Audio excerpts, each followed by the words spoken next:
What's up, everyone? Welcome back to another video. Well, it is now the weekend again. I am filming this on current day, so hopefully this comes out around like noon, 1 o'clock, whenever y'all do see this and stuff like that.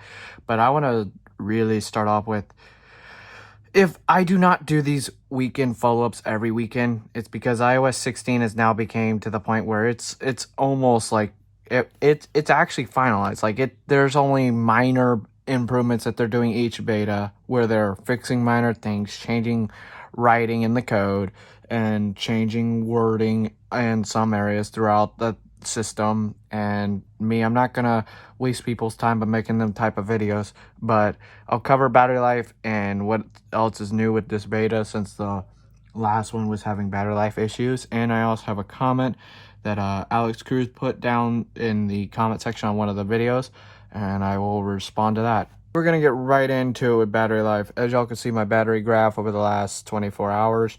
Visual for voiceover users. The screen on and screen off time. Screen on, 7 hours, 45 minutes. Screen off, 47 minutes. So, averaging about 8 hours. And then I'll go through next 10 days. All right, the day that the beta came out at 1 p.m., I used up 80% battery on Tuesday the 23rd. And I had 10 hours of screen on time.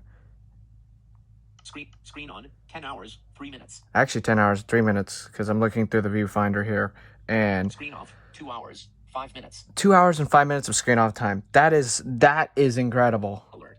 And stuff like that. And of course, these HomePods, like they love to get their action in on my videos. I guess we have a HomePod session now. But yeah, they're going to get updated in about 3 weeks. All right, on the 25th of August, I've used just over 80% battery, and I had... Usage, 10 hours, 57... Usage, 11 up. Usage, Oops. 10 hours, 57 minutes. Screen on, 10 hours, 35 minutes. Screen off, 22 minutes. August 25th. So you can see I'm getting better battery life. It's not indexing as much. And then, Friday changed out to... 90% battery usage. 90% battery usage. Be August something 26th. different. So Friday I took a different push to this iPhone. I used it, but I didn't push it. I didn't push the screen on time. I just used it like I would use it if I was sitting in the studio using my iPad to my MacBook Pro occasionally. And this is what I got. 90% battery usage. Usage, 10 hours, 57 minutes. Screen on, 10 hours. Usage, 7 hours, 53 minutes. Screen on, 7 hours, 29 minutes. Screen off, 24 minutes. August 26th. So background standby time is a little bit more rough in this beta. So it still used 90%, but I didn't get the 10 hours when I'm pushing it.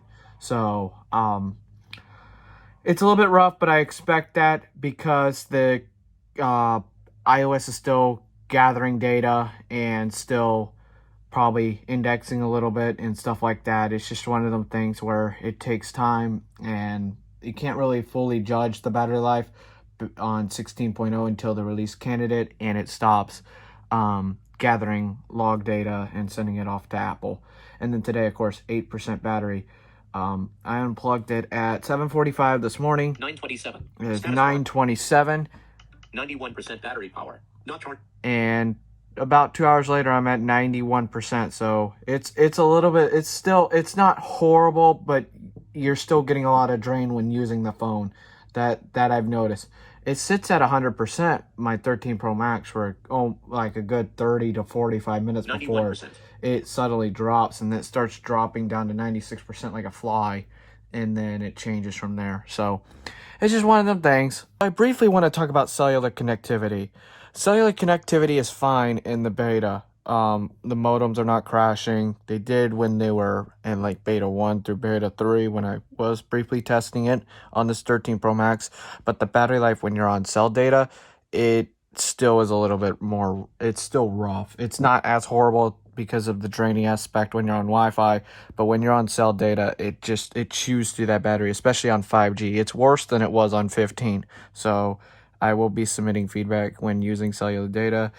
Excessive amount of battery life is being used on 5G when doing light tasks. So that is a problem going through, but like I said, the RC release candidate may change that. So a little Q&A time. Alex Cruz writes in, how do you like the computer? I believe you're referring to the 16-inch MVP, and honestly, I really like the computer. It is really nice to edit. As y'all saw, I made 2 videos within like 24 to 48 hours in the same day, and then this video will be edited on that 16-inch MacBook Pro. It was more a future-proofing aspect to future-proof the fact that I, plan on shooting in 4K, but may support compatibility with 8K when rendering, just for the extra quality and stuff like that, for render speeds and, future proofing for the future of this tech channel and, future other projects. Plus, I wanted the, if I start messing with SD cards and stuff like that, I wanted the ports and then HDMI port and more USB-C ports. Hey, you can't go wrong with extra USB-C ports. Cameron, Apple fan, hope I'm pronouncing that name correctly, writes in, hopefully battery life is better. Believe they're referring to beta 7/public beta 5. As of now, it is, like I said in the battery part of this video, it is running better. It's just little nicks here of noticing battery life. It's not 100% as I was, blowing me away yet, but it's getting somewhere. Cassandra Luna writes in, hopefully all the voiceover bugs are fixed by public release. Essentially, sorry for the bugs and stuff like that. I'm not a full-time voiceover user as one of my friends, Justin, is, and a few other people. I only use it to read text, so I don't have to blow it up and stress my eyes out when I'm not feeling up to it and stuff like that. So it's just one of the things when you test the beta, you got to go in with a open mind that you're going to have a trashy experience occasionally. So it's just one of the things we go through. But hey, feedback works. Feedback, submitting that will help Apple improve their, their stuff. Sandra Luna also writes in, how do you open your notifications when it comes down to getting the notification center with VoiceOver? Cassandra, I will have a video coming out in the next 2 weeks, how to do all that stuff. I'll be shooting a lot of videos over the next 2 weeks, demonstrations, and then the week after the Apple event, there should be a video dropping at least every day on how to do this, how to do that with VoiceOver and without VoiceOver, to cover both sides. And I will write it down in the title and description stating that this is for blind and visually impaired people, how to navigate their phone with iOS 16 since a lot of things have changed with VoiceOver. Cameron writes in, battery life on beta 6 was horrible. Also can agree, it was, especially when you're using the phone. This 13 Pro Max was not liking it. Hey, we have another 13 Pro Max person using the beta. Cameron also is using the beta on his 13 Pro Max. Wow. So is Alex. But to both of y'all, let me know what y'all are having an experience of and whatever. And if you don't want to comment, you can reach out via DMs on Twitter and stuff like that. But let me know if y'all like me doing this comment section stuff and stuff like that. So I got a comment here. I'm not going to pronounce the name as much because I don't want to butcher your name.